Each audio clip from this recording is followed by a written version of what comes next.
इस वीडियो में हम बात करने वाले हैं। देखिए, कभी कभी आपको आपके इंस्टाग्राम में इस तरीके से इशू देखने के लिए मिल जाता है, this video has no sound. तो बेसिकली ऐसा होता क्यों है ये मैं आपको बताने वाला हूँ, तो वीडियो को आप पूरा ज़रूर देखिएगा। देखिए, ऐसा होता है गाइस, यहाँ पर कभी कभी जो ओनर रहते हैं इन सब चीज़ों के, तो वो उसको रिमूव कर देते हैं, साउंड को हटा देते हैं, ऐसा हो जाता है। बट ऐसा होता है कभी कभी कोई साउंड रहता है और उस पर क्लेम मार देता है या उसको हटाने की रिक्वेस्ट कर देता है, तो उस जगह पर भी आपको इसी तरीके से इशू आ सकता है, this video has no sound, या कोई इशू हो जाता है, तब भी ये हट जाता है।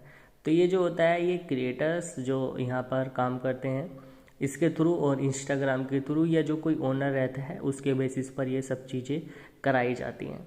तो इसमें आप जो है कोई दिक्कत वाली बात नहीं है, यहाँ पर ये इशू आधा होता है तो आ ही जाता है, तो इसमें घबराने वाली कोई बात नहीं। अगर ऐसा इशू दिखाई दे तो आप उसको अवॉइड करिएगा और वो जो है अगली वीडियो देख लीजिएगा, क्योंकि ये जो साउंड है ये हट चुका है, तो तब ये दिक्कत आ जाती है।